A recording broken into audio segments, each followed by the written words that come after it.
know me from email correspondence. My name is JUDITH, and I'm facilitator for the CAG. Gretchen Samarco, Ringwood local resident. CANETTI, resident CAG member. Toll resident, former mayor. Lisa Chiang, resident. Ringwood Tennis. WANDA, MONAHAN, outside special counsel to the borough. Scott Heck, Borough Manager and Resident. Stephen Roselle, I'm the priest here. Gail Hugo, resident. Could you speak up? Gail Hugo, resident. Thank you. Just so that we can make sure it's heard. Peter Sando, cameraman. Excellent. All right, so tonight's working session, if you have the agenda, is an overview and discussion on the consent decree. Since I've been here for about the last 14, 15 months, every time that there has been a lengthy document released about Ringwood mines and the feasibility studies, somebody has walked through it, explained what it is, and that's been Terry Gugowski with SKIO, and that's been on the 2 technical reports. And then this consent decree was released, and it had the statement of work attached to it, both of which were rather lengthy documents, and I thought it deserved to be walked through. And I also read through it with an outside eye and said, well, here's some of the questions that I would have. So it's offered in the spirit of the services that Terry Gugowski provided technically, but just trying to help CAG members with reading wade through the consent decree. The other items we're going to talk about is the natural resource damage request to Commissioner McCabe. You might recall that Ken Patron said they had presented it to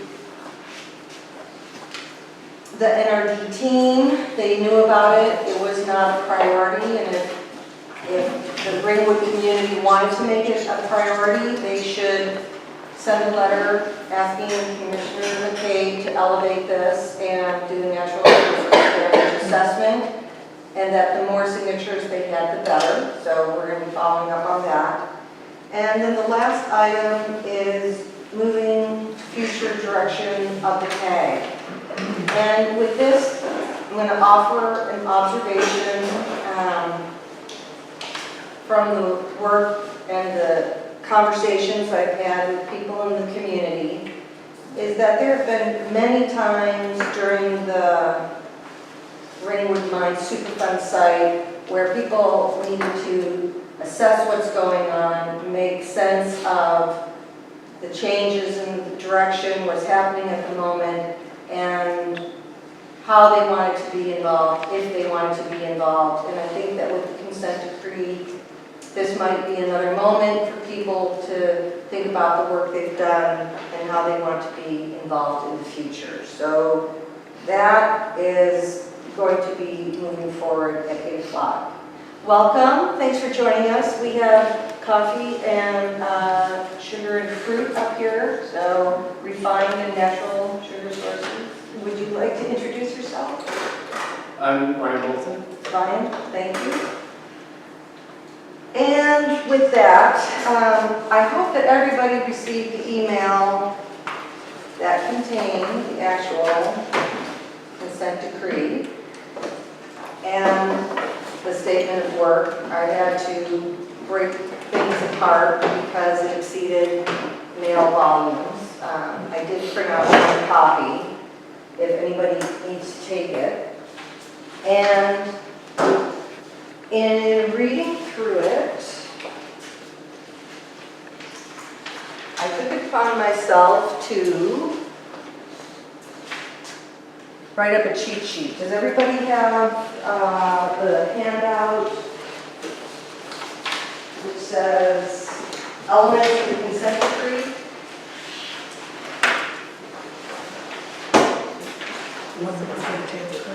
This is the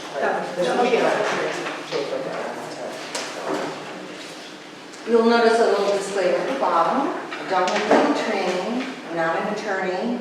Not even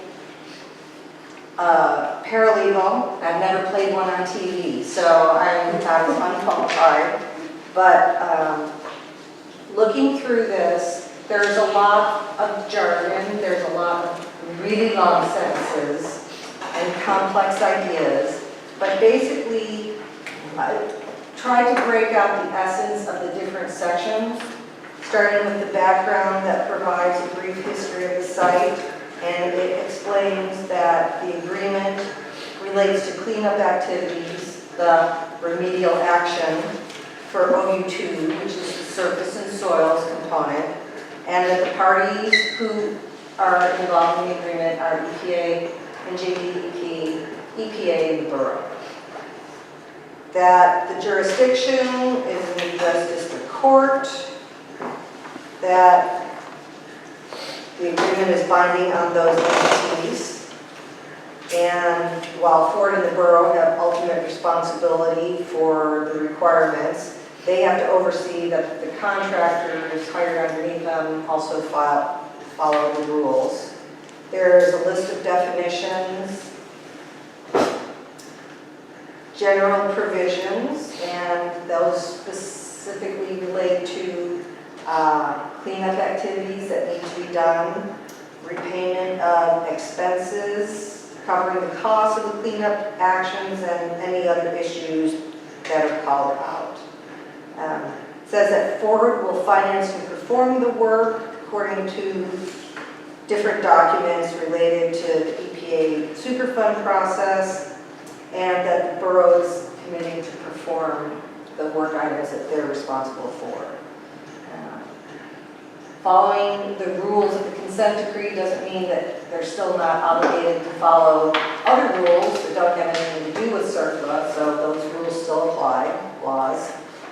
And right now, I'm just recapping what's in there, and you'll see that we'll come back because I did have some comments that come back. One of them has to do with this requirement that apparently per CERCLA, permits are not required for on-site activities. If someone wants to nod or can't, I understand.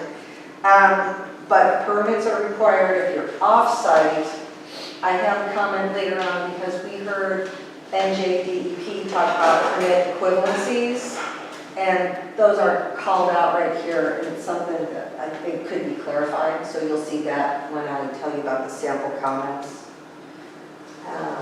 Performance of work, it sets out what the requirements are that Ford's project coordinator has.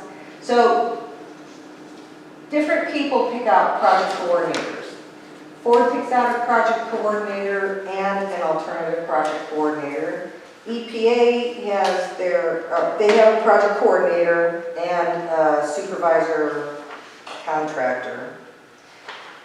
EPA is the one who has a project coordinator and alternative project coordinator, and then NJDEP also has a project coordinator and an alternative project coordinator.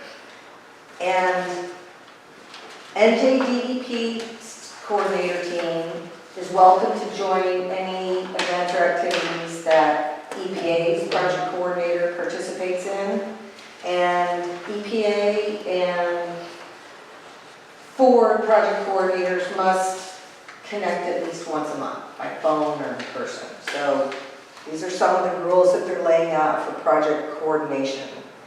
And Ford identifies their project coordinator and supervising contractor. They give the names to EPA. EPA says yay or nay, and NJDEP is welcome to review and provide comments on the names. Work activities must comply with what is spelled out. EPA maintains its role as the lead entity for community involvement activities, and I believe it says it may ask Ford to be involved as appropriate. There's not a lot of specifics about it. And if the overall work process needs to be modified at some point in time, there is a system in place to update the requirements as needed, and things need to be signed and written and authorized. Over the years, so remedy review, this has to do with EPA's ongoing evaluation of the work and its periodic reviews as required by CERCLA, and that Ford and the borough are responsible for helping conduct the studies and investigations that are needed for those reviews. We're going to pause at the bottom of page 2, but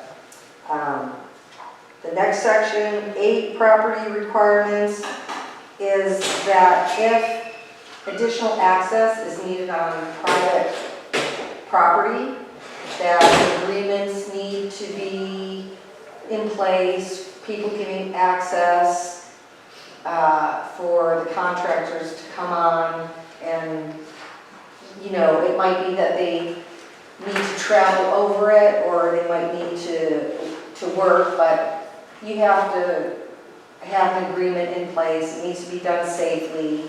If a private property owner says, no, I'm not going to agree to it, there are always contingencies in place. I'm not even sure if that would come into play, but this is a comprehensive document and it wants to make sure that it's thought of all the things that could happen. A big piece of the work is about financial assurances.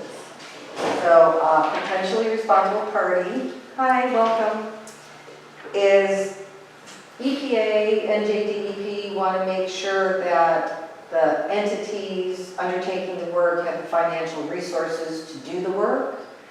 And there's 6 different ways that you can provide assurances that you have the financial resources to see it through.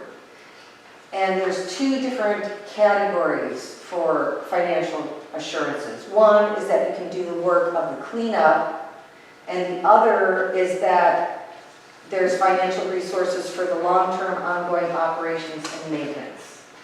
And they treat it in 2 different ways. So I'm going to do the easy one first. And at the bottom of page 2, it says that when you go to the consent decree, page 15, it says that Ford needs to ensure that there's $2,320,000 set aside for the estimated money needed for ongoing operation and maintenance costs. Then for the work that is not the long-term operation and maintenance, the actual work to come in, get it done, and you may know that I do work in water, so a good comparison is in water, you might have an infrastructure project like a dam, and those are the capital costs. Here, it's the cleanup costs, and then the long-term operation and maintenance is what's needed to make sure that what you built or the work that you did isn't undermined due to neglect. So you've got 2 different categories, the cleanup costs and operations and maintenance. And I think that in CERCLA, there is probably, it says that if you look on the next page of the elements of the consent decree, these financial assurance requirements for actually doing the cleanup work stay in place until EPA issues a certification of work completion or some other approval is issued. So that's what happens for the cleanup costs, and then the operation and maintenance costs go out into the future.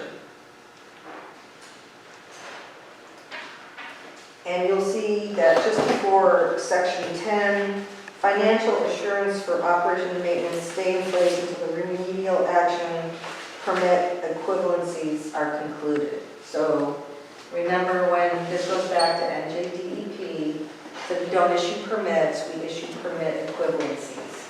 So I think that Ken or Mark could probably interpret this for us, but there's rules in place about how long financial insurances must be. So with that, I'm just going to pause for a minute because I'm going through a lot, pretty fast, boring material.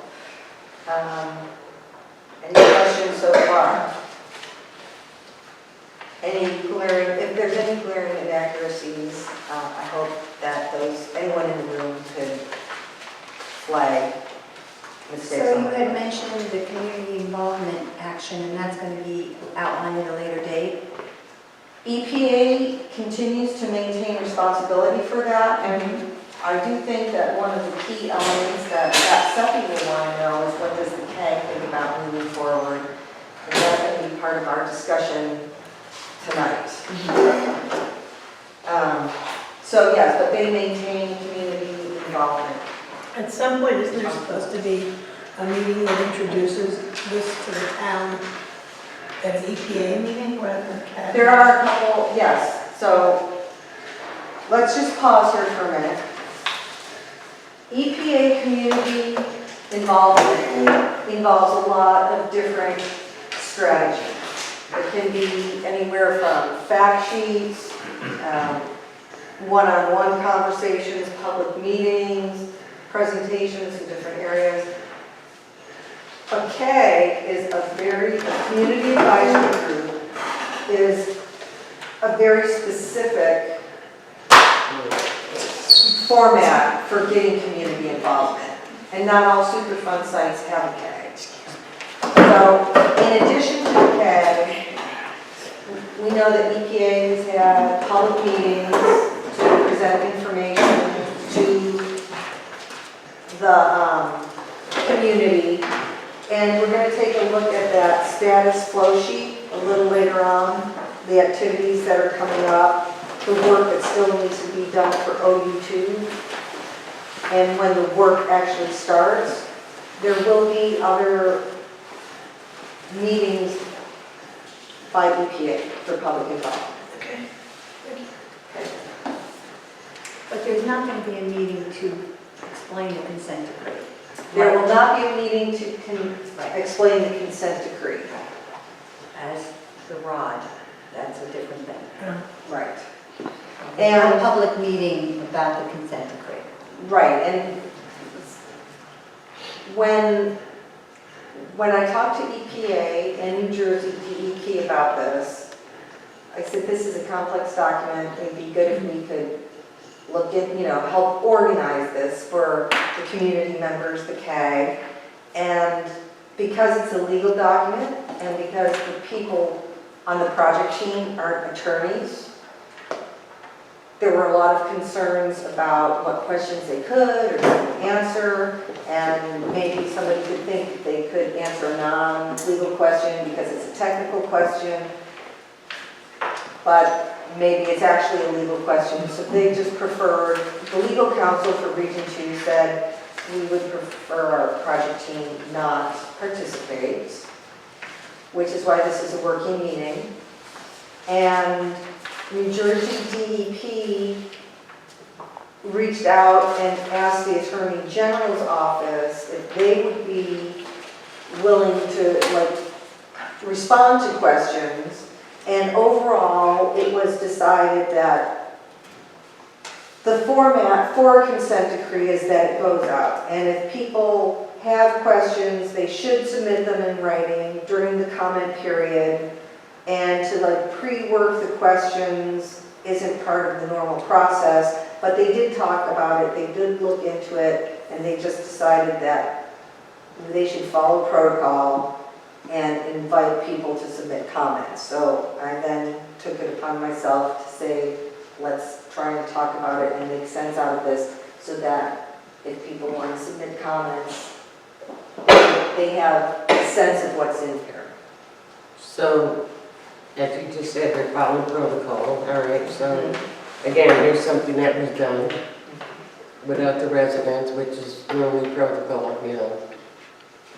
Well, it's not the project, it's how Department of Justice and the district courts manage consent decrees. So it wasn't this project, it's, the only analogy that I can come up with is voting requirements. It's not specific. There are certain rules that you have to follow or protocols for voting in an election, and that applies to everybody. It's not just one group or one election. It's how things happen with Department of Justice.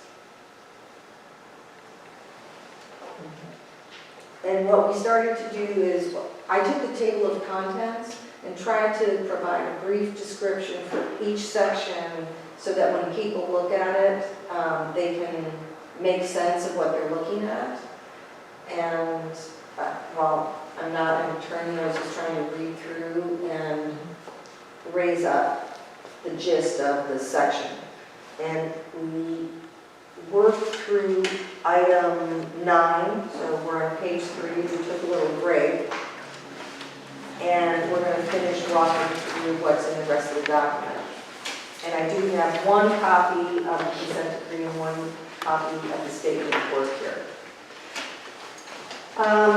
So section 10 is about payments of the response costs, and this provides the instruction for how and when the board makes payments to EPA and or NJDEP for either past or future expenses that those two entities might incur, or DOJ, because Department of Justice is spending time and money on this, Ford is paying for their costs. If Ford disputes some of the costs that they're being asked to pay for, there is a process and a procedure where they can say, this doesn't seem right, and they can raise the issue. And if they don't provide those costs by the time that they're due, interest accrues, but there is a process where they can say, please revisit this, and they can look at it and make sure that the costs are correct. Something that will often happen in contracts and agreements is indemnification and insurance. I'm trying to think about the best way to explain it, but indemnification is kind of like protection and a disclaimer, so that if you and I, anybody makes an agreement and we say, okay, here's the deal that we're agreeing to, handshake, yes, if you do this, I'm happy, if you do that, you're happy, that if you enter into this agreement, you can't later come back and say, had my fingers crossed, I'm going to sue you anyway for what we talked about. So indemnification is saying you can't sue for what we already agreed to address. That's indemnification. You will sometimes hear the term hold harmless. If somebody has a better description of it, people... No backsies. Okay, no backsies. And so not only that, but then if I said I'm going to do this and you're going to do that, I did something wrong, or I didn't do what I said I was going to do, and these folks over here were impacted. So if it's my bad, the folks that got harmed can't come over after you. So that's the other part of indemnification. It just is a form of protection that people cannot penalize you for what you agreed to do and did do. So that said, there will be a little part later on is we'll say a little bit more about covenants and rights, so that's related to it, and it'll come up in just a minute. So for insurance, there's certain minimum insurance policies that they need to have to do the work, so those have to be in there. It's general, commercial general liability, automobile liability, and umbrella or excess liability. Force majeure is what I think of as acts of God. So if something happens that is totally beyond the control of the parties that are involved, usually it's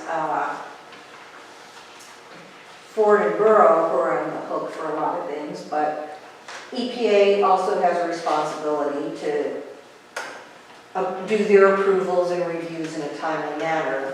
But if there are things that are out of control, like the government shutdown is a great example of when the government literally could not do the work.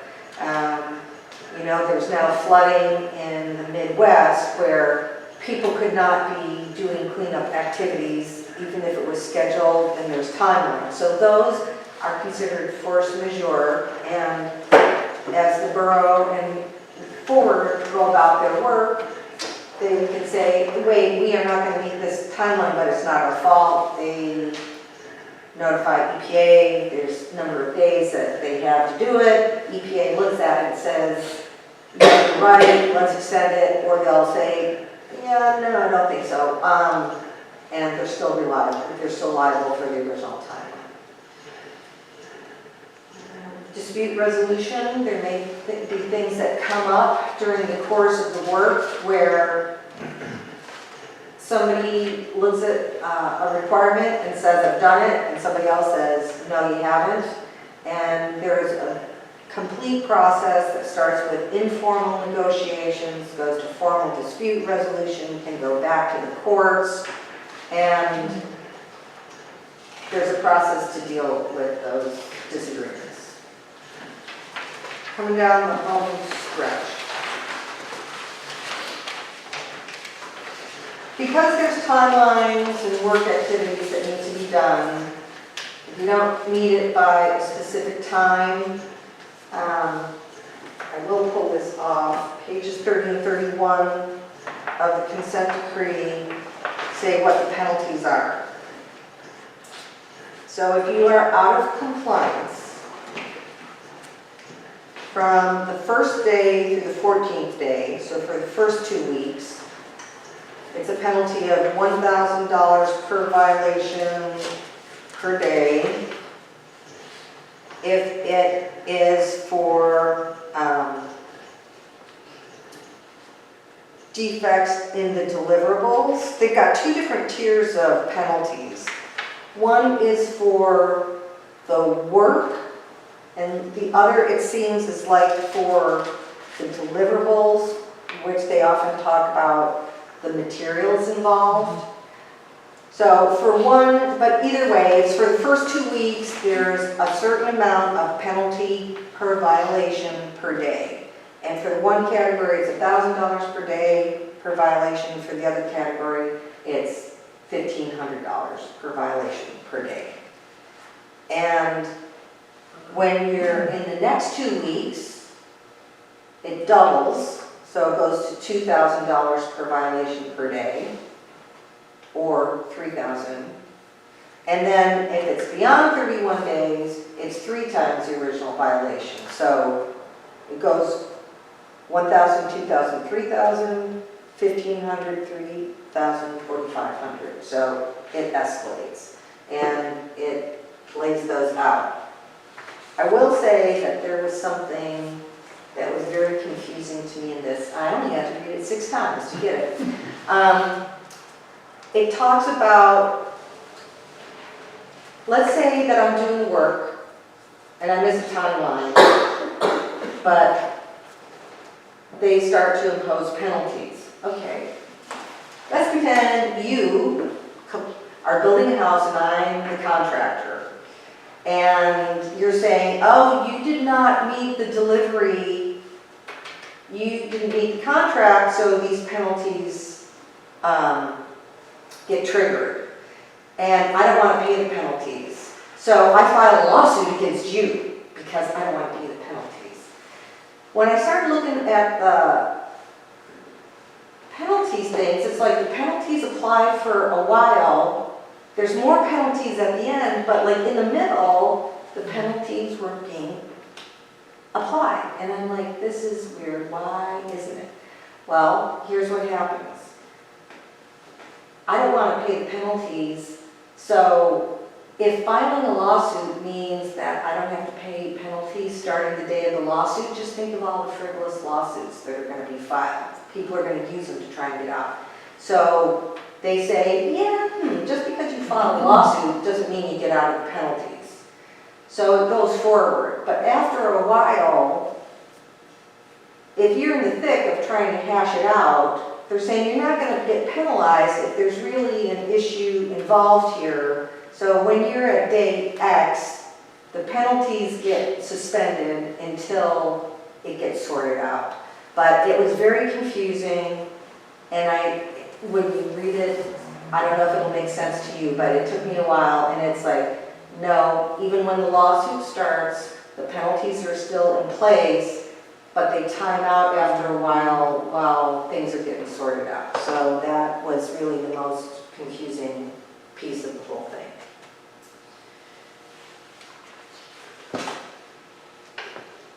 Now, if people are familiar with real estate, you know that on your title there's often covenants and restrictions.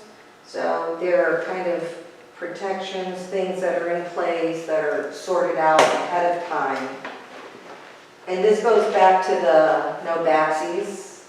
So the covenants say that when I enter into and complete the agreement, you can't be sued for the items covered in the agreement. However, if the problem is somebody didn't do what they said they were going to do in the agreement, guess what? You can still get sued. If something bad happened because of negligence, guess what? You can still be sued. And if there's related damages that aren't part of the agreement, so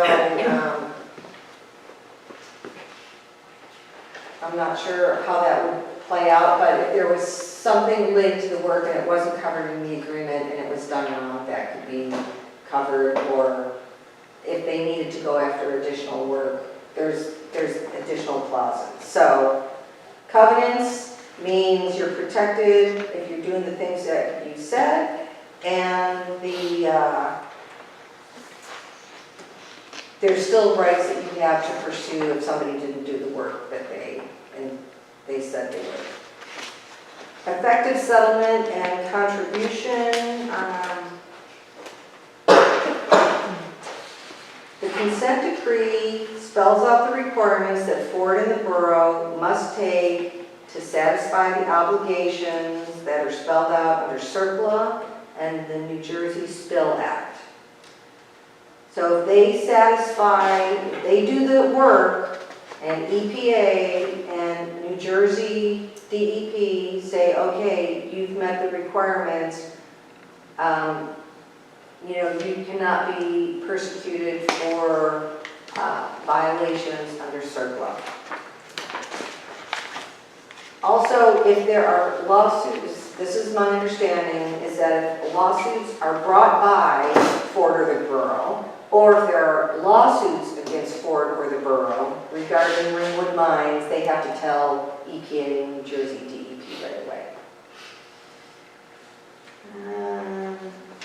Access to information. If EPA or NJDEP asks Ford or the borough for information, has to be provided. If it's confidential information, that needs to be provided, but things have to be put in place so that's not publicly made available. And then if there is privileged information, they have to spell it out. I guess it's not unlike redacted information where you go, it's really not available to share. So they'll have to figure that out. Sounds like something we Yeah, not that that's been in the news recently. Right. How long do the records get kept? They didn't say how many days, and probably they can't because it's probably tied to the duration of the cleanup. But at some point, just like with taxes, you don't actually have to keep the darn records anymore. And when that point comes, Ford and the borough can get rid of any records related to this, but before they do, they have to give 90 days notice to EPA or NJDEP, and if either of those agencies say, hey, you know what, we might want those, don't destroy them, we'll take them. So Ford or the borough says, we're getting ready to clean out these file cabinets, they can say, the agencies can say, we want to take custody of the documents instead.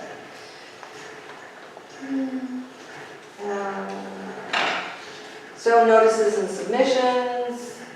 Email is often allowable instead of regular mail, but they provide the instructions, who the contacts are for communications.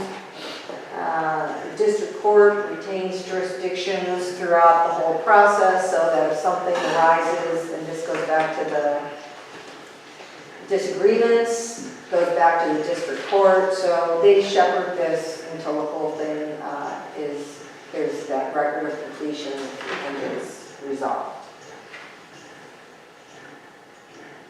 It lists the appendices, which are the record of decision, the statement of work, the map and description of the site, and the explanation of significant differences, which is why I could not email them all together. I tried. All came back. Modifications can be made to the agreement. They have to be made in writing, signed by all the parties. They talk about the opportunity for public comment on the consent decree, which is at least 60 days. People who sign the agreement have to have the authority to be signing the agreement. And then there's a spot for the final judgment. And I think that that is for when the 60 days have come and gone, when people have looked at the comments and either there are amendments or they adopt it as it is and the judge signs off and accepts the consent decree. So that is what I think the consent decree spells out. Again, no legal authority of any kind, but I wanted to try and help make it understandable about what's contained. So are there any questions or comments about this? There's no timeline in there, right? Now, the statement of work is the other one. I did not do a similar statement of work because this starts to get detailed. So it says what is actually required when you go forward. And it's actually not written in legal jargon. So this was, I think, a lot more understandable. And but it talks about the emergency response plan and the health and safety plan. And usually there are minimum times involved. Like you must have, just like it was at least 60-day review, it's that you have to have at least this much time for comment, or so many days from step A to step B. But again, there's lots of things that can affect that timeline, and certainly with Ringwood Mines, that's been shown time and again. You know, Joe, you'll ask Joe Gowers, well, when do we think this is happening? And like the groundwater 03 feasibility study, comments come in at the end, so thinking one thing's going to happen, but there is, I don't see a date anywhere. Do you know if anybody know if there's any hard dates for timelines? Yeah, so I think it's as it evolves. For personal reasons, I've been out of focus. When does the comment period end? Beginning of July, is it July July. 6th or 7th? It was a different date for the state than it was for So the we have EPA, but it's like July 6th. New Jersey and was a 7th day or sooner, something. I want to say the 6th. Yeah, and then the other one was the 7th or something. Yes. It was that week, So yeah. about 3 weeks left. Yeah. Yes. Okay. Now, the other part is you'll have 3 pieces of paper that say sample. And I should have made them a little more distinctive. These were things that I looked at, and having gone through the history and developing a community involvement plan, I've got some questions that I noted on the consent decree, and then a question or comment that I have on the statement of work, okay? This is, again, not unlike what Terry Dugowski did, and I am offering these as observations. If somebody wants to use them in their questions or comments, or if it triggers you, invites you to think of something different, this is just a starting point and some samples. But when I looked in the background, and so I I do it two ways. I talk about like page 3 of the consent decree. So if you have this copy in your hand, you look at page 3. But if you're looking at it electronically, the pages don't match up, you know? So I say, here's the page on the paper, here's the page that you're looking at electronically. There's a question about allocation of, they make this reference of allocation of certain obligations imposed within the CD. And I'm like, well, what are they? And I don't know. I don't know where to find them. So that's the question I have. And what are the terms in the consent decree that implement that allocation? And I believe this has to do with the allocation between Ford and the borough. And it talks about that allocation, but it makes reference to it without defining it. So that's kind of the first point.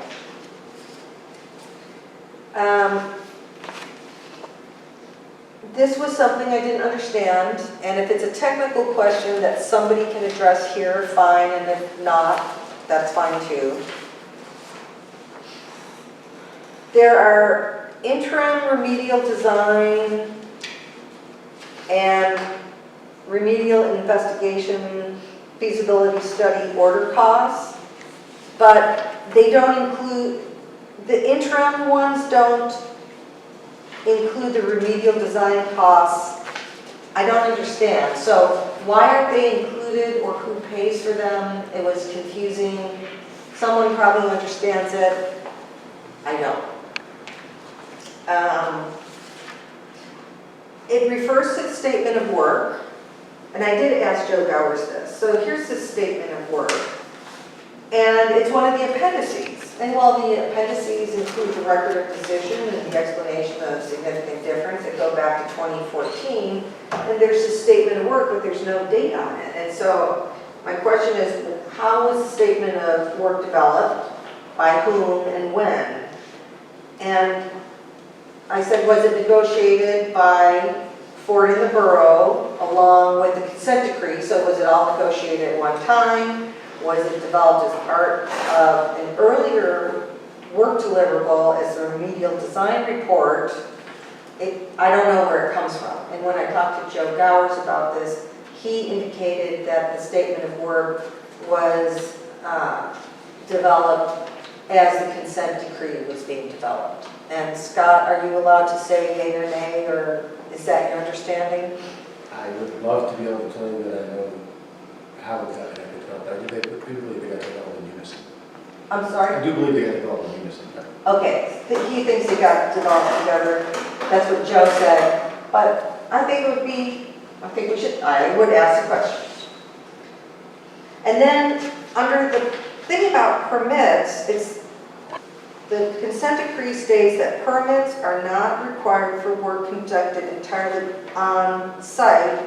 However, there's talk about a permit equivalency process. I think they should make that clear. So it says no permits, but we've heard NJDEP talk about permit equivalence. Let's just spell that out.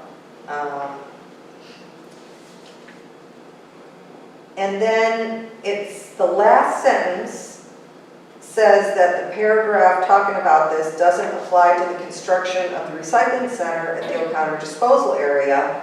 And does that mean that state or other permits must be obtained for this recycling center? I just made a comment that this should be clarified. So these were the things that I'm reading through that after I read through them a couple times, I still don't understand them and go. I'd like to buy a bottle, yes. Could you pass down the statement of work there? Yes. Thank you.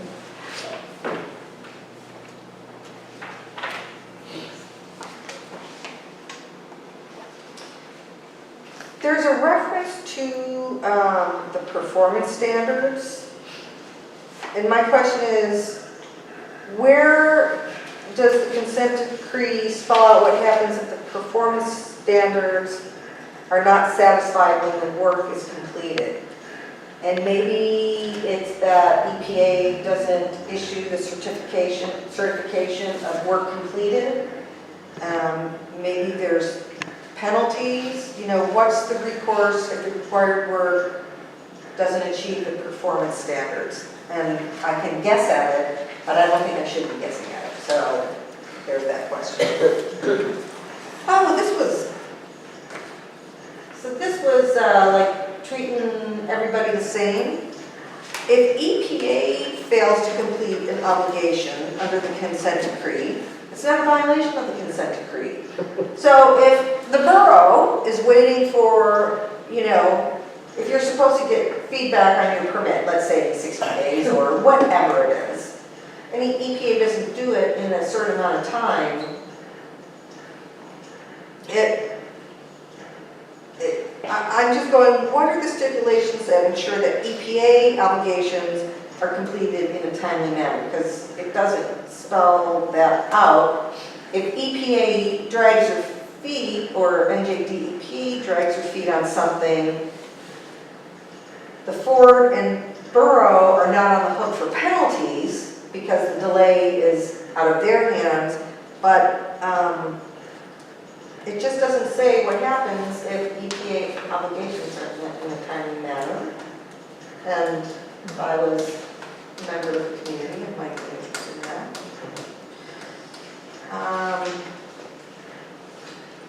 There's an item, so the consent decree kind of cross-references the scope of work in a couple places, and one of them is stipulated penalties, and I think it should just like point back to where it locates in the statement of work. So this is a comment, it's not a question. A lot of these are comments and not questions. There is something under the covenants that talks about liability based on the ownership of the site. This was one of the ones that had me reaching for the Excedrin, and it's not clear. And I would think that the background, here's my comment, describe the ownership of the site in the background You section. said there was 3 sample pages, and I don't see where I have one. Okay, hold it. Where that is. It should be page 2, so let me get it for you. I think I need it too. Okay. There's one that says, you've got one that starts with Roman numeral 14, and Here we one go. that's You've got the introduction, confused, and one I think I'm missing that's it too. How many need page 2? I think most of us do. Yeah. They do. Thank you. the one she was just talking about, Yeah. says Roman numeral 1 background. Yeah. So what happened is, there's 2 that say sample questions and comments on Ringwood Mines consent decree at the top, and that's pages 1 and 2. And then there's a 3rd page at the top that says the statement of work.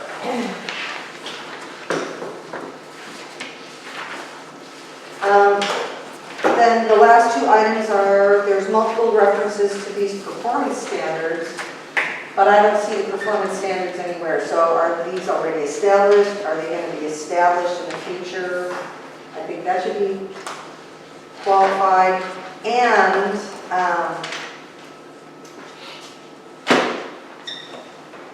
the consent decree and statement of work would be more user-friendly if the acros were at the very start of the documents. That's so. True. It's hard reading through this. And then if you have to go fish for, I mean, the definitions are helpful, but they don't include all the acros. Just have the page there. Okay. So that was the thought about the consent decree, which is the agreement between Ford, the borough, EPA, and New Jersey. Okay? Satisfying the requirements that are spelled out in CERCLA. That's what that is. Now, the statement of work pulls out things that I think would be more familiar to everybody here. It talks about, mines or counter disposal area, work plans, and let me pick up these. Everybody have our, we've seen this multiple times, workflow. Okay.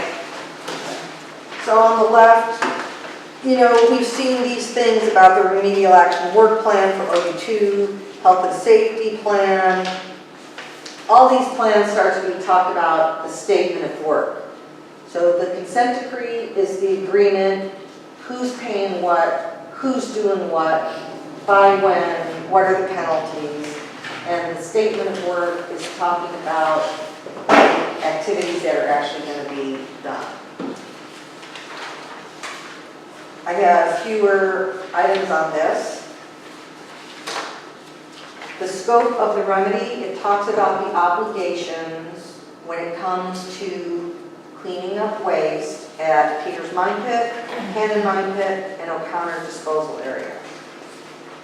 And the language is right there. At Peters Mine Pit, the statement of work says, if drums of waste or paint sludge are encountered, the excavation would continue until these materials are removed. For Cannon Mine Pit, it says excavation and off-site disposal of any drums of waste that may be encountered during consolidation and grading of fill material is going to be what happens. So Peters Mine talks about removing the materials found during excavation, but Cannon Mine Pit says excavation and off-site disposal, which is a little different. But in O'Connor Disposal Area, there's no mention of how drums and or paint sludge will be handled if encountered during the process of doing the consolidation of fill. So my comment here is that it would help to be consistent in talking about how cleanup is going to occur at all three areas of the site, and that more specificity would be better than less. And so I said, why not say that excavation and off-site disposal of any deposits of paint sludge or drums of waste or paint sludge will apply to all three work areas. So this is something where I saw an area of inconsistency and flagged it. Is it drums of waste and drums of paint sludge? Well, it says drums of waste because there's a couple different things in here, and you may find deposits of paint sludge, you may find drums of waste, or you may find drums of paint sludge. It's just a little busy, right? But it's all those things, and maybe this isn't the right way, but that's how I was thinking about it. Because there just wasn't paint stuff, you know, there was Freon and stuff like that, you know. And So waste is definitely a whole different Yes. story, not to mention this was added with the borough's dumping, so, you know, you Yes. don't know what you're going to come up with. correct.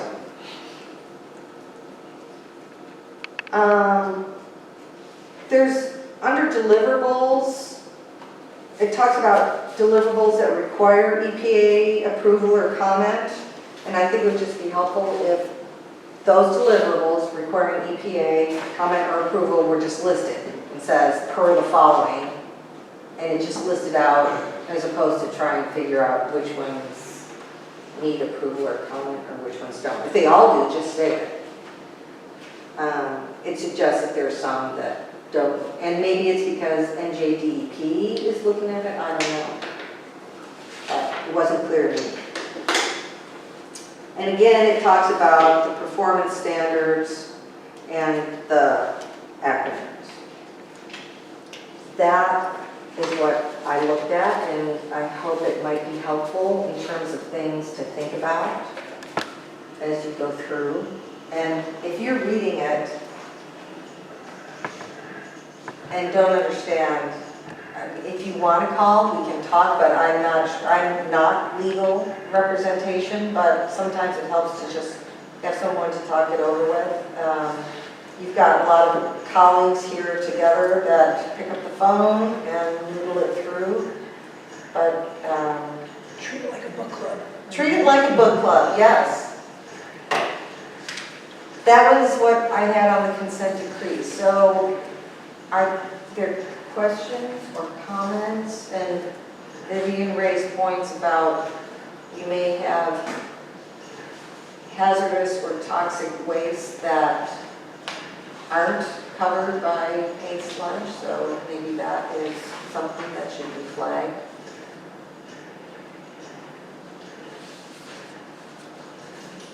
The next question is the board responsible to oversee this, all the, you know, the sites of where they have pet waste forever? In other words, I mean, according to this consent decree, how long does the board have responsibility for this place? Board has responsibility for cleanup, and then there's operations and maintenance. My guess is that these type of things are spelled out probably, is it in the record of decision? And then there's 5-year reviews, correct? And isn't it 30 years? After completion? So I think that could be another question to ask. My guess is that it is probably contained somewhere, but if you don't know where it is, I think it would be a good question to ask in the consent decree about when does responsibility for the cleanup end? And the EPA is responsible for There's a monitoring program. like forever? I mean, I don't know what forever is, but. Yeah. I think that's. Was told it was forever. That was how they wrote it. Probably that's in the That's what we say about circle. the language. What? Probably that's in the enabling legislation of CERCLA itself, which I did not look into. I don't know, and I think that's another good question to ask. And what if one of these EPA disappears or Ford disappears, like number Ford? Well, if Ford disappears, that's actually addressed, because there is, EPA takes over, and that's what the Superfund site was. The Superfund was designed to accommodate sites for which the potentially responsible parties either can't be found or are no longer in existence. So if an entity goes out of it, if they bottom out, disappear, then it gets paid out of the Superfund. And the EPA is going to be Now- around for a long time. Well, if EPA, if the United States dissolves, the Roman Empire. We're heading in that direction. I have no faith that the EPA is going to survive. No, but it'd be nice if Ford disappeared, we'll have to go to the EPA to pay for it. But there's no money in that fund. I don't think. But there are provisions for if the financially responsible party is no longer financially responsible. That's laid out in the financial assurances section. And it does go to Superfund, through Superfund process. And EPA has paid for cleanups in other locations. And sometimes, I believe, EPA has cleaned up and gone after parties, sued for it. So for example, there have been actions that EPA has taken already and paid for, and this consent decree is part of recovering those costs. If an organization didn't agree to participate, it said, no, we're not going to go into a consent decree. I think EPA could probably sue them to recover costs for cleanup if they could prove that they caused the problem. And then there's other sites that are specifically because the organization isn't around anymore. And Department of Energy actually has some cleanups where they're paying for it when energy contractors have Failed to do the right work. failed to do the right work and are no longer in existence. So those are all 3 good questions.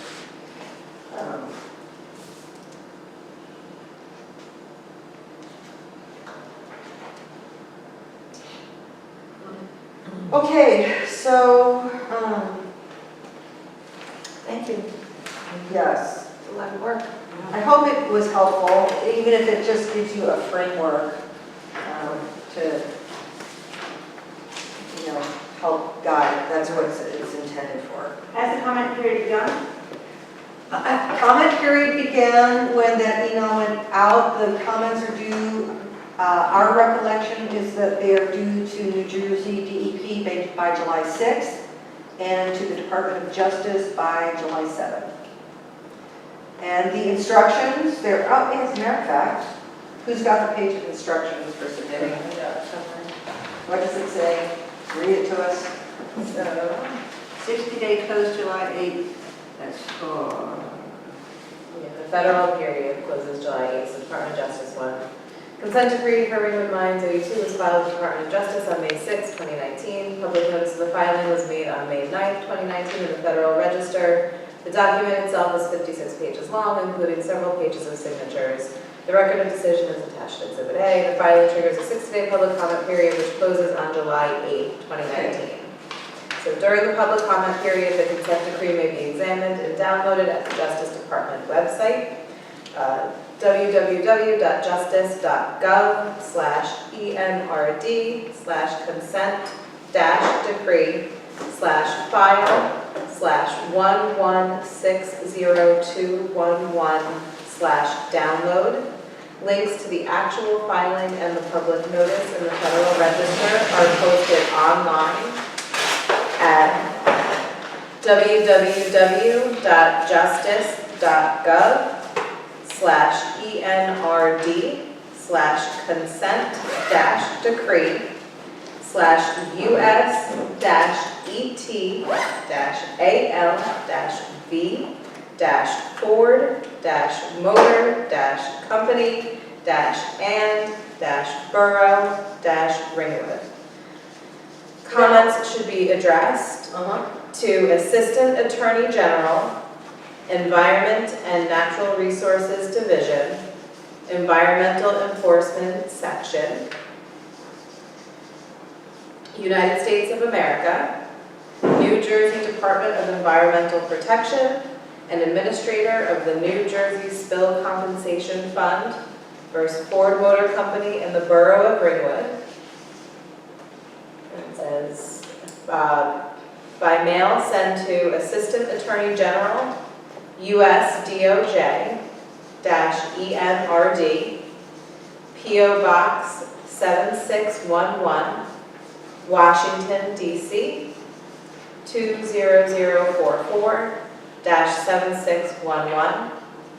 By email, send to pubcomment-ees.enrd@usdoj.gov.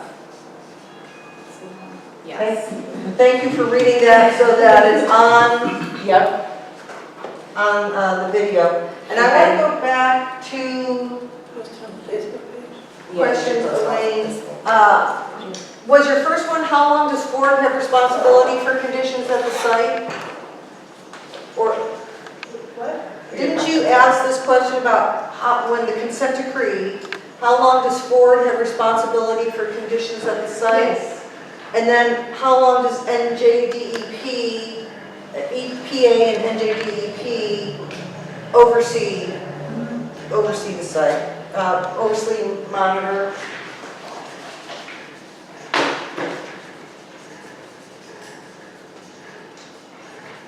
And then the last one is,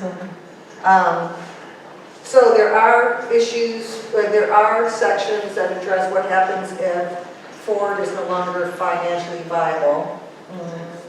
So I'll just put a note, CD does address that.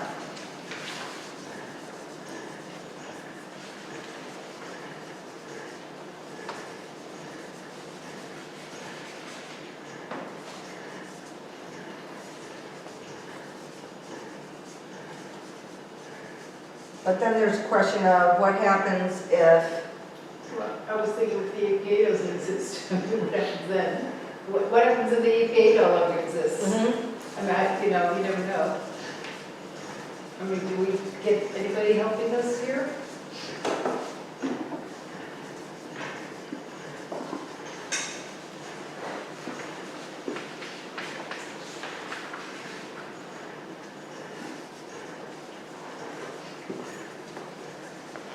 Okay, anybody else have questions or thoughts?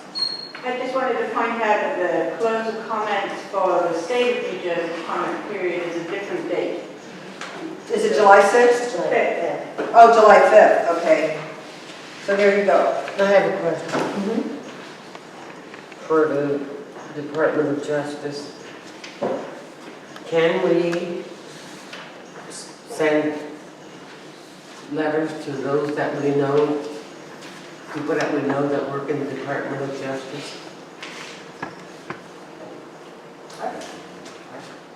No, I don't see, I don't know what. This is basically for me from a Native American perspective. Mhm. I've dealt with them before, so, you know, there's two people that, you know, that I've known and met before, you know, who, Well, if they're, my guess is, so again, maybe they aren't aware of everything, you know. well, the other thing is that if they can comment, they would know. They would know if they could comment or not. And so I don't think, I cannot imagine, as a member of the public, why someone could not submit.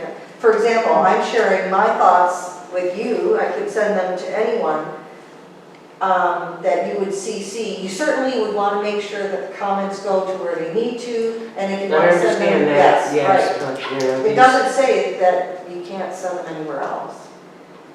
So, Also, it might be an idea, the very first thing in comments to both the DEP and to EPA is to request an extension of the comment period. I think that has been, so, on a related note, that did go out because that was a question and action item from the last meeting about there was an interest in extending the comments due.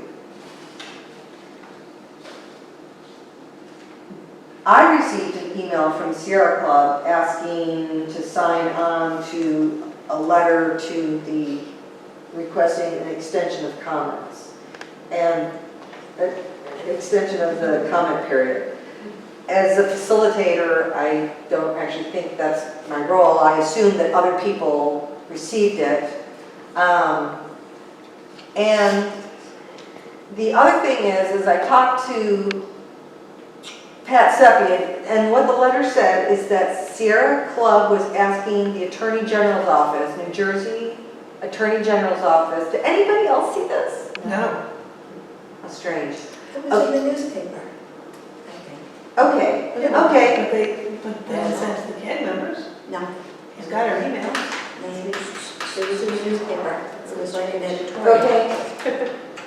in the record. So my understanding is that Sierra Club has asked the New Jersey Attorney General's office to extend the comment period. I talked to Pat Seppi. I believe that New Jersey has contacted DEP and EPA because they were aware of a request to extend the period of comments, but Pat doesn't know what's coming of that because, of course, the decision comes from DOJ.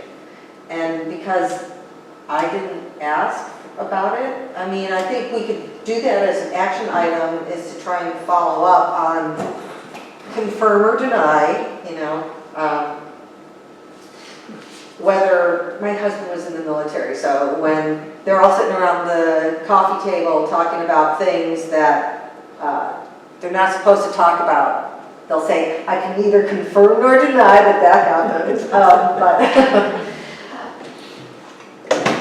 But we will see, we'll follow up and see if something was submitted, and if so, is there a response to the extension?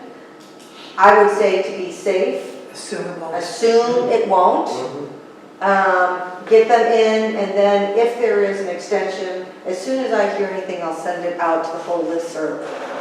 That's what I try to do. I The have CAG a could question. probably submit its own request. The CAG could probably submit its own request Yes. that the comment period be extended. Yes. And also be prepared to make sure your comments are in by that. Correct. Yes. I have a question for Mr. Hack.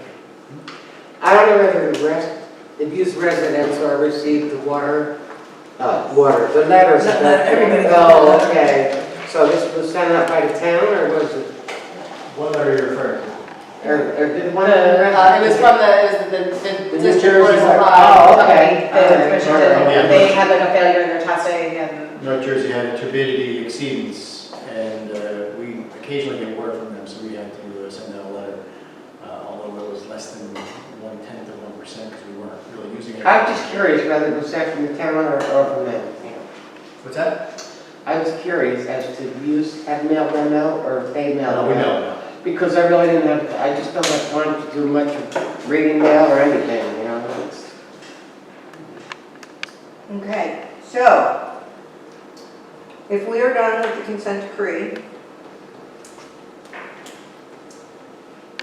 New Jersey DEP has said that they notified the natural resource damage team that this is on the radar screen and it has not been made a priority. What else? No. And when we asked, Ken said that if people were interested in making it a priority, he recommended that a letter be developed and sent to Commissioner McCabe asking that it be made a priority. And our recollection, I was talking to Bank about this, is that he said the more signatures you can get on it, the better. And so do we have a You got draft? that covered? Well, We did a different letter, I think. yeah, we did a different letter. Okay. June 25th? No, well, what, So Lisa's going to do it. When school's over. Well, we can, yeah. Yeah. Okay. and also, it needs to explain why it is especially important, because there are a lot of contaminated sites. There are a lot of assignments on their list of to-dos. And the ones that are very big and affecting a really extensive area, rise to the surface. And I think that it takes your voice, Vivian, and others to explain why this is important, and even though it may not involve thousands of acres or, specific species, why this is important to this area. It comes right back to the same thing. Right. It was done in the middle of a residential area, people that have lived there for all their lives and everything, and, She did come. and I just need to remind her. She was here. She met them and heard from them firsthand. And for what the, happened? What?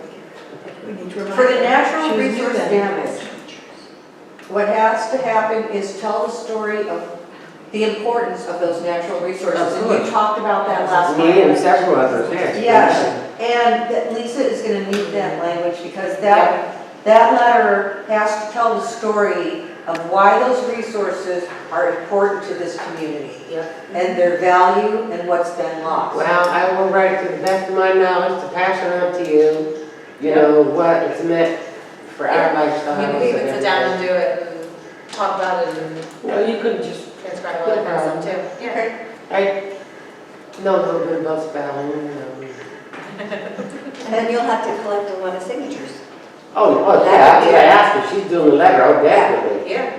Oh, yeah, I'll get the We can signatures. each Yeah. collect, Yeah, I'll do that, that's no Is there a problem. way to, I don't know, so this is a question that I have no knowledge about. Is there a way to get electronic signatures? How is that done? I couldn't do it because, again, I'm computer illiterate, I don't want to go there. Right, you don't have, it's, everybody reaches There are out. ways to do it, it depends on how well they would, how they would validate those. Yeah, and you know what, they're only on Facebook creating drama, so, it's like. Well, I mean, after the state level, what, if they were to submit that I letter, whether they would had consider it the be original valuable document. as an electronic signature. Because there are definitely ways to collect them. Well, Whether or so not they will value is another story. one is maybe this deserves a follow-up call to Ken Right. that I would be willing to do and say, you talked about this, say, get the signatures, because there's a really rigorous process for what's valid in petitions. Right. But I don't think we're meeting that threshold, but let's find out what, Right. okay. Yeah, so that would be a good question. So that's Apparently there are apps to do that. What? Apparently there are apps for that. I prefer, Sign anyway, in. the originals is Sign in. Yeah, there are all sorts of like Google extensions and all that kind of stuff. We could also do the handwritten, like we That's did. the way I want it. Yeah. Yeah. So, action item, I'm missing something. What is it? check. We can get the whole 6 people to come to church every week to sign. New Jersey. Yeah. And you know, here's the thing, is that the consent decree doesn't eliminate, it specifically says, you know, it doesn't get anybody off the hook for NRD. So there's no, you know, immediate timeline that this needs to be addressed, there's time to collect. You know, nothing beats a failure but a try. But it'd be good to have, you know, Lisa can figure it out with Vivian. There should be a deadline to collecting signatures, because we'll Agreed. never get it done. Yeah, so there's a window. So the two of you will work on drafting a letter, and then it'll go out to collect signatures, and I'll follow up. So I think that within the next week, we should have an idea of next steps, and then go forward. I know that when we seek sign-ons to things that we're sending to DEP or commissioner or whatever, we simply request our member organizations, if they want to sign on, and they will say, sure, sign on American Headwaters Association, and there is no signature involved. It's just a list of organizations who said, sign me on. Well, So, okay, electronics, so you're, Well, this would be get organizations organizations to and sign people. on. Like, you know, people that live there. So both. So if you can do it that way, there shouldn't be any reason why we couldn't do So that. when That you was sign on- individual people. Of course. But do you want us to see Yeah. additional organizations signing on? Yeah, Yeah. As soon as- and individuals. and individuals. Yes. Yeah, Jeff has been around a long time. Jeff will do it. He's been around a long time, you know, he's been in the area, you know, he's seen a lot. Just as long as we put it first. Anytime I've said so. Okay, so does that kind of satisfy? All right.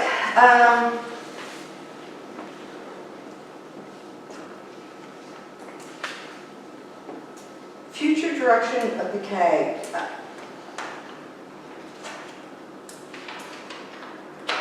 Looking from the outside in, I need to ask the group where it wants to go and how it wants to work. So I'm going to just do a recap. It may not be accurate, but we all have to start somewhere. So here's the assessment of things, is that with Ringwood, it has been a very long journey. And there have been many points along the way where people who've been involved have had to take a moment, step back, look at where things are, and decide how they want to move forward in the future, collectively and individually. With the consent decree, that may be another point. In the past, EPA Region 2 publicly, and I've seen this and read it myself, so publicly proclaimed and promised that there would be a complete cleanup, including excavation and offsite waste. It was the preferred remedy. And then the contingency remedy came in place for consolidate and cap.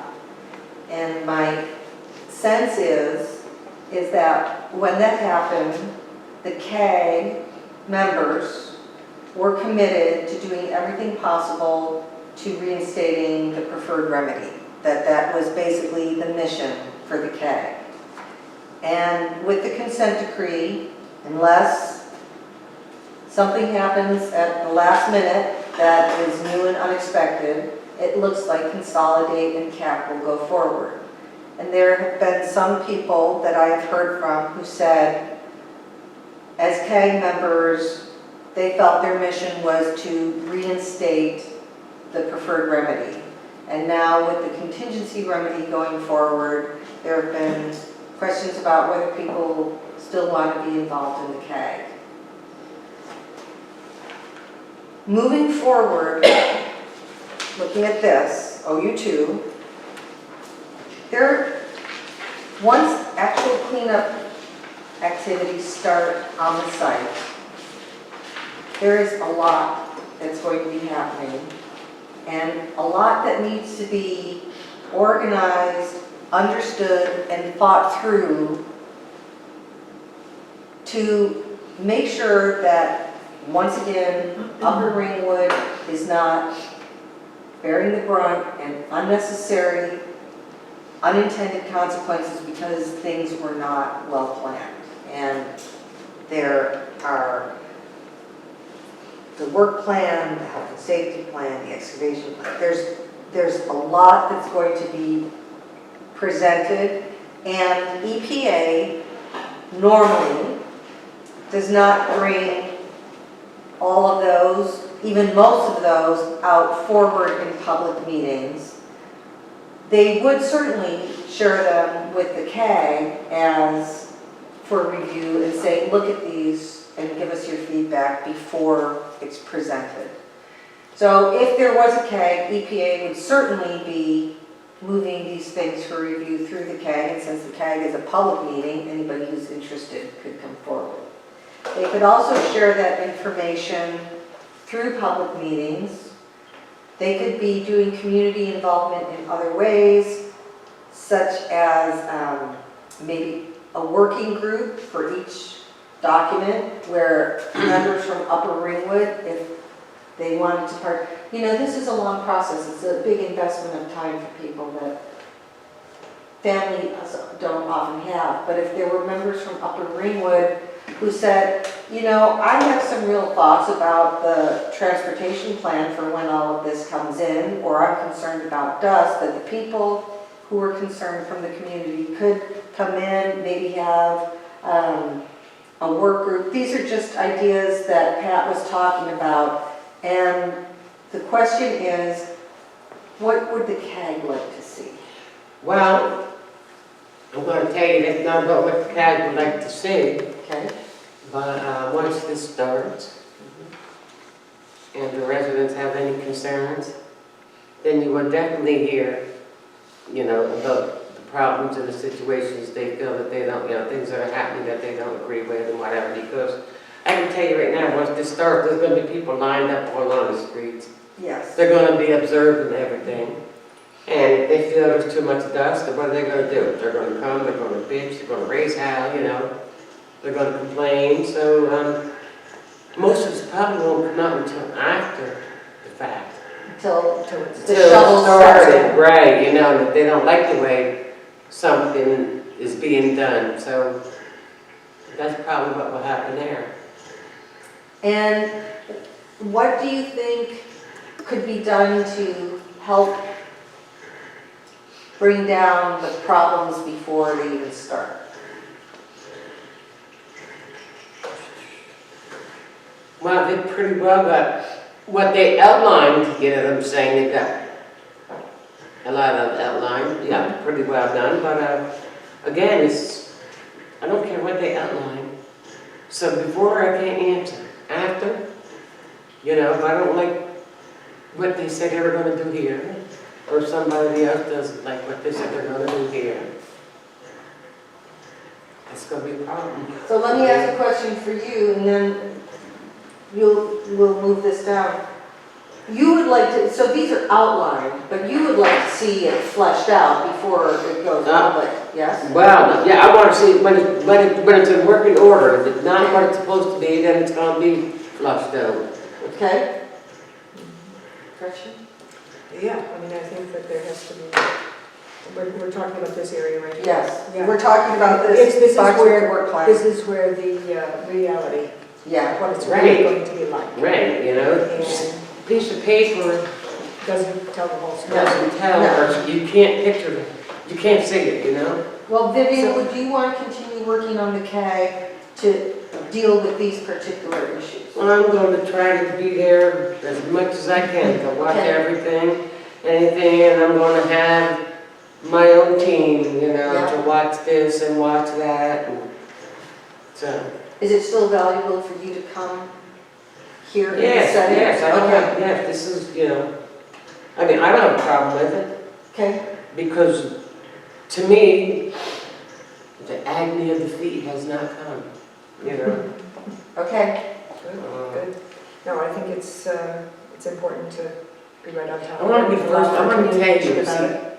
I'm sorry. No, go ahead. When I tell you I have videos of things, you know, I just wish I could get the time to really, because in 1994, I was there, you know what I'm saying? I was videoing when the EPA was cleaning up all that sludge in this one area, you know, these things. I had these type of things, you know, and then they deemed it clean, you know. So, of course, you know, I have the exact spot where there may be some problems in the near future. Because I don't think this spot has really been checked out in the recent exposures and everything, so I may have my day. Okay, Yeah, I may have my day. There are years of work that has gone into this. Mhm. And this is the reality of what it's going to be like for the community that lives there. And I think we need to give some thought to that along with Vivian. I give love to a lot of things, you know, and I would just like to get together what, you know, have the opportunity to get together what I want to get together. You know. Gretchen, would you still want to continue using this forum to work through the documents as they are developed? Yeah, I think so. Okay, and here's the thing, this is kind of like a straw poll, we're just trying to get an initial sense. People can talk about this, change their mind, I'm just trying to get a feel. So, you know, I'm just asking for... I think it's important to understand the documents. Okay. My own personal view on this is I think that this is a very important time for the community, and I think, you know, we need to spend some time on that. Okay. But wouldn't it be nice if they were here now? Rob? Yeah, I think the mission just changes and it ends up being more of an oversight board.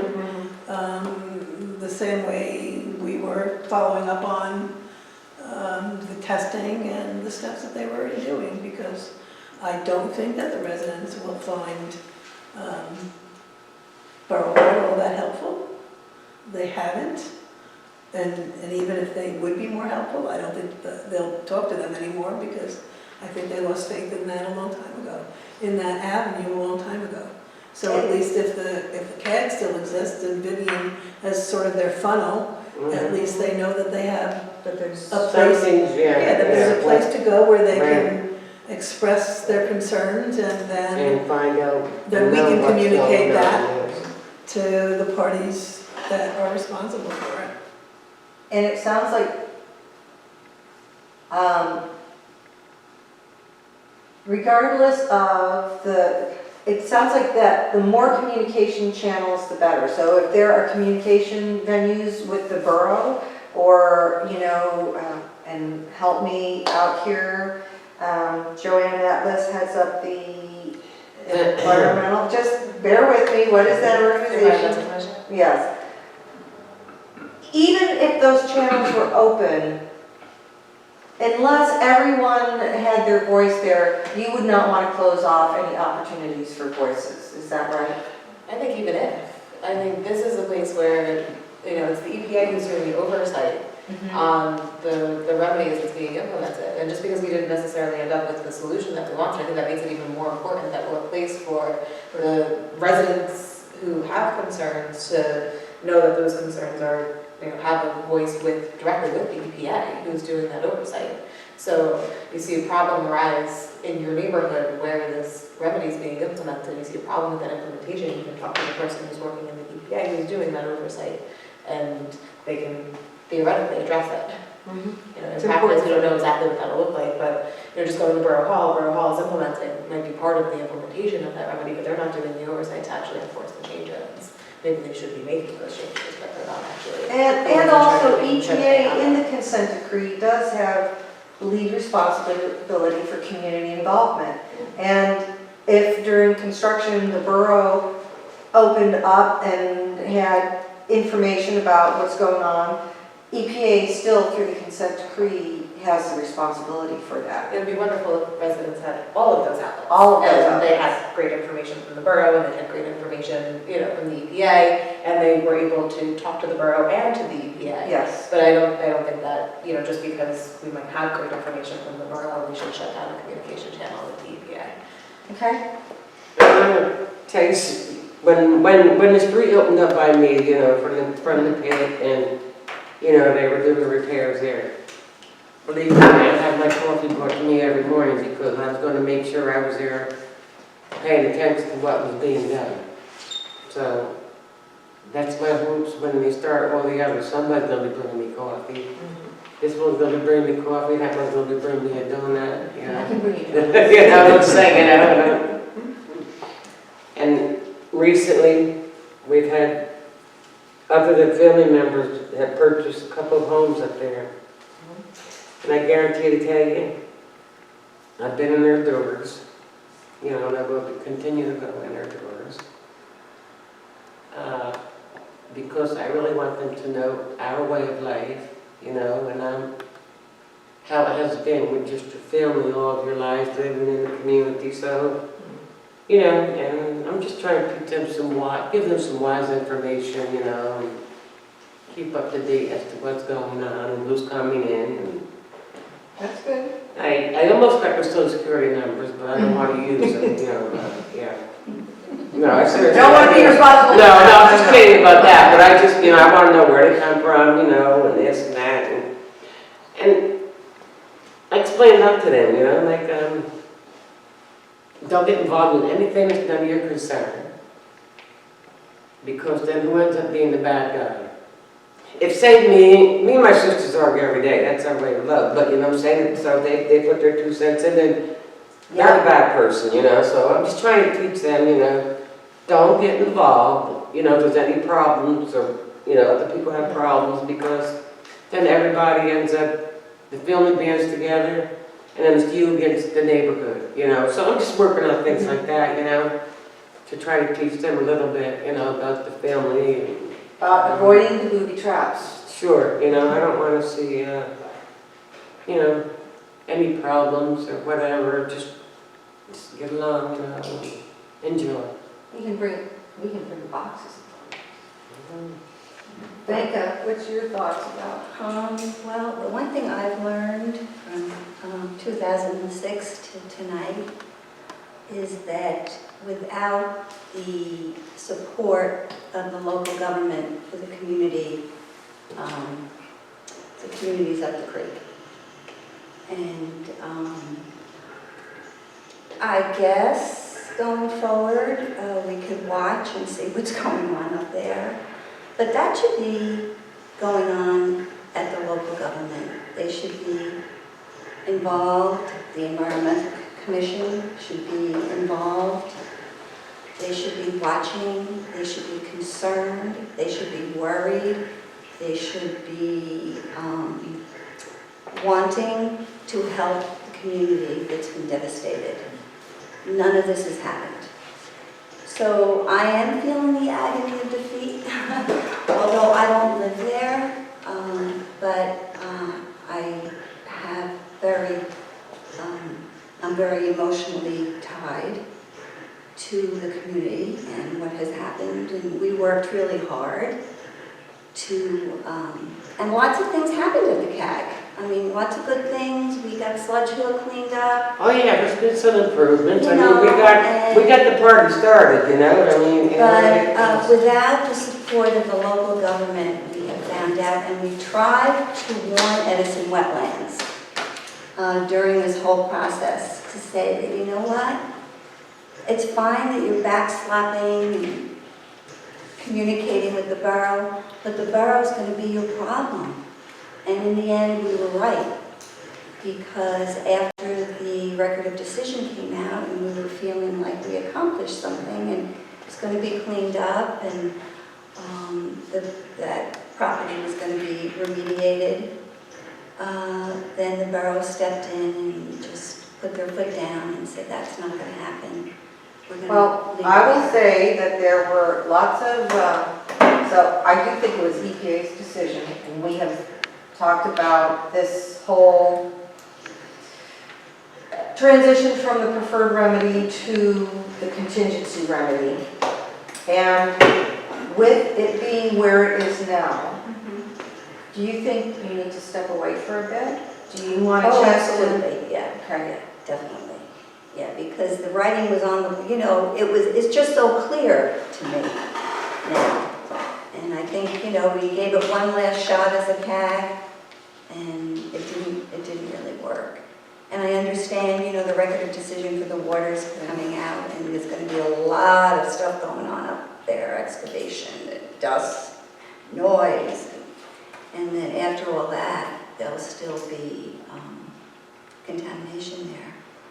So yeah, I feel that, I've given it my best shot. I'll be there anyway to support the community, but I do hope that at the borough level, there'll be more involvement to support the community. I will say that I have spoken to Scott Heck about possibilities of, especially during the winter, using Borough Hall for meetings, and there are challenges and requirements that are in place now, but one of the things that I hope is not out of school, but as construction goes forward, and certainly there will be some public meetings at the borough and opportunities to work together on when those public meetings are and sharing information, and whether CAG meetings piggyback on those, but to work together once activities come forward, and there really has to be a push out of information to the community. So I think that those, as it gets closer to that time, that level of communication can be improved and increased and expanded. I hope so. And, It's hard to believe, well, actually. okay. But Yeah, maybe you can make it happen. I think everyone pulling together will make it happen. But If you have an environmental commission in place, and for 8 years, nothing was said about the biggest issue facing your town, you're like, how can you believe? well, and also, And let me just say, the EPA does take the responsibility, because during the process after the ROD, I think we must have questioned the EPA, Joe Gowers, at least 5 times. Who makes the final decision? And he said the EPA did. So they did. It's true. But the borough took the wrong way. I will say, so as That's a how I feel. facilitator, let me say too, let me just note this. There has been a lot of effort put into this by the community and the CAG to address injustices, to clean up the site. There have not been, the returns on those efforts has not been what people have hoped. I mean, there's been lawsuits, documentaries, investigative reporting, outreach, appeals to health agencies, appeals on environmental justice concerns. And it has been very, very difficult, and A lot of dead ends. and there have been deaths, and there have been cancers, and there have been diseases, and heartbreaks, and stillbirths, and no amount of money can make that right. I will say that everyone who serves on the CAG has said that what happened with the dumping of the sludge is wrong. Everyone, without exception, who is a member of the CAG, even those who aren't here, Everyone has said that what happened is wrong and that the community should never have had to deal with those consequences. And that Ford should have been and should be responsible for what happened. Everyone has said that. There are disagreements about whether cap and consolidate is a reasonable approach. Those differences aren't going to be broached. We know that. And moving forward, if we are here, if the CAG is here now, the community is here now, getting ready, if consolidating cap goes forward as it's expected to, from your perspective, there's two questions about, do you want to stay involved? And it could be yes at arm's length. And then, Vega, you've had such a role here. Do you see a value for the CAG continuing to support EPA's community outreach? And that's a question to Who said we you. support their community outreach? To be a part of their community All right, that's outreach. better. Yes. Rephrase that. Right. Their efforts. Mm.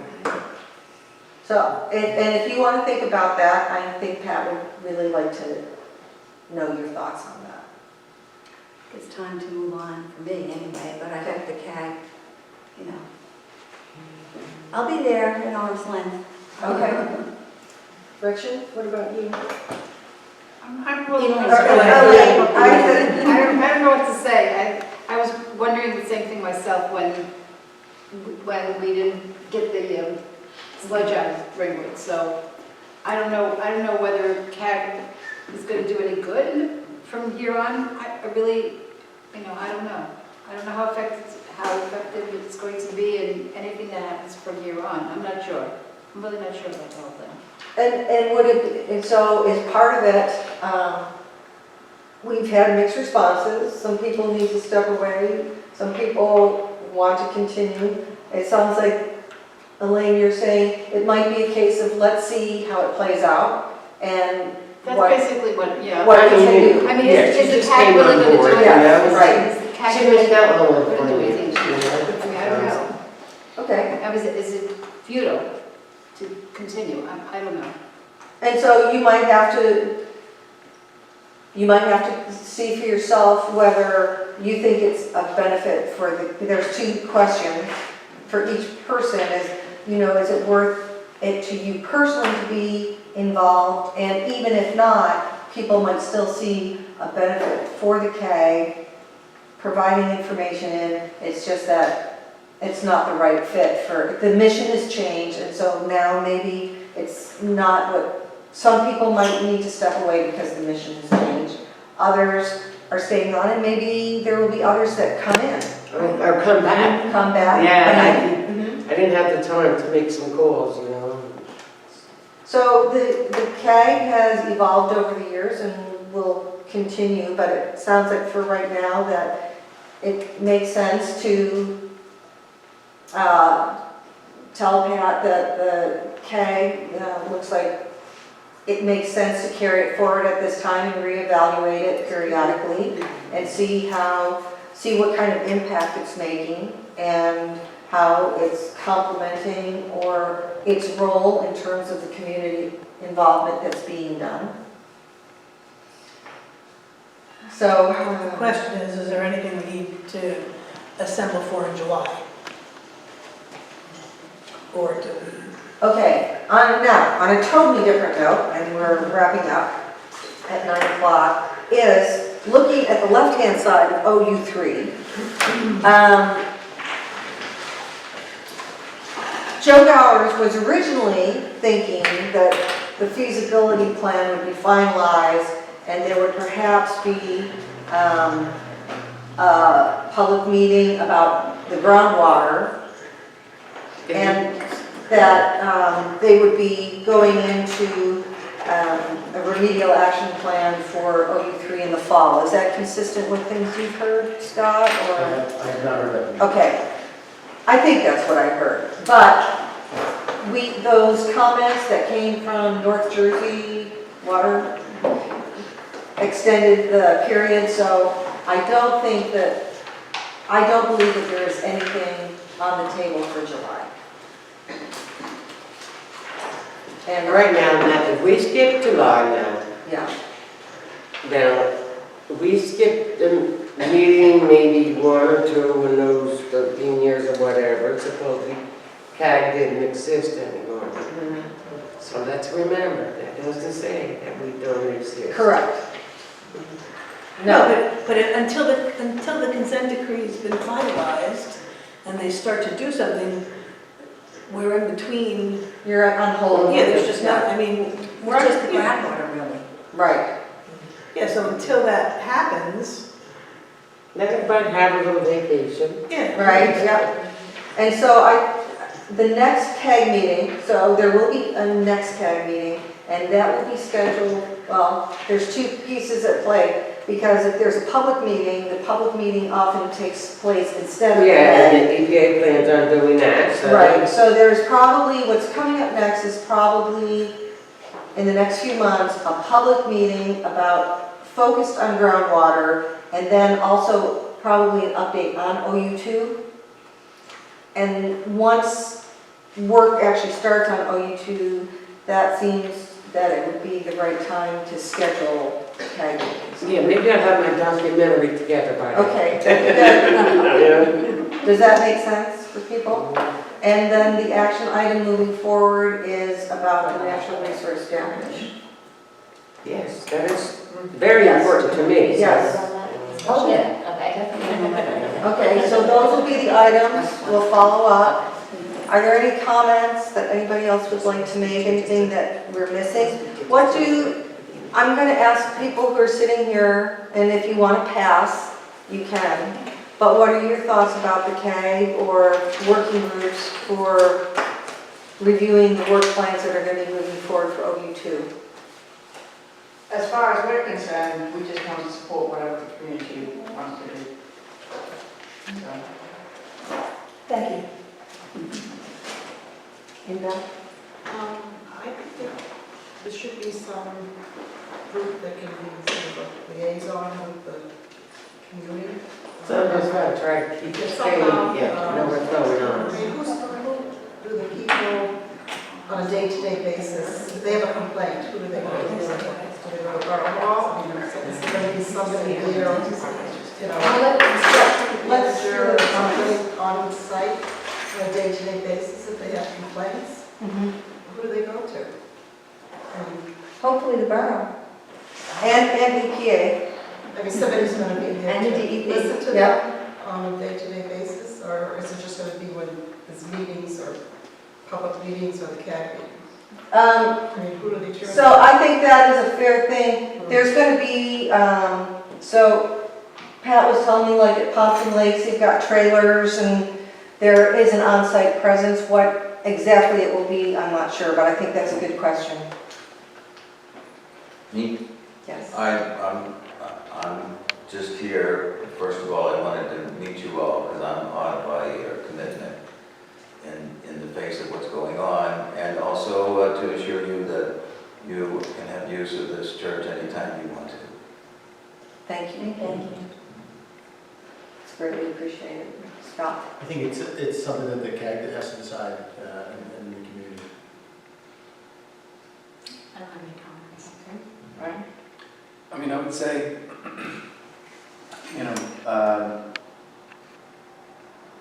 all the plans are great when it comes to truck noise, routes, dust and whatnot. The plans are often different from reality. And I think as many venues as residents have, so whether it's bringing Vivian coffee, or going to a trailer, or calling Borough Hall, or coming to a CAG meeting, it can take, repetition in as many avenues as possible. So I think it's the wrong analogy, but when the rubber hits the road is when the activity and the need becomes greatest. And I also have to say I'm a little just personally surprised because yes, the soil is huge and is a big part of the focus, but we can't lose sight of the groundwater either and the criticality of that and the need for community involvement and input as that process proceeds. So I would be borderline distraught if the CAG were to disband at this juncture. Peter? No comment. Pass. Okay. Never ask the wizard behind the curtain. I think you should move on. Okay. I'm not ready yet to Keep the faith. just run away, yeah. And we can't have Ryan word on destroy either. No. I mean, come on. Well, with that, I think this has been a productive meeting. So when there will be another meeting or whatever, will you let me know when the Yes. dates are? So I send you material. Yeah, no, don't open it because I don't have time, but I'll be looking for the dates, so. Okay, buddy, try. I know, yeah. All right, so everybody Don't do it. travel safely.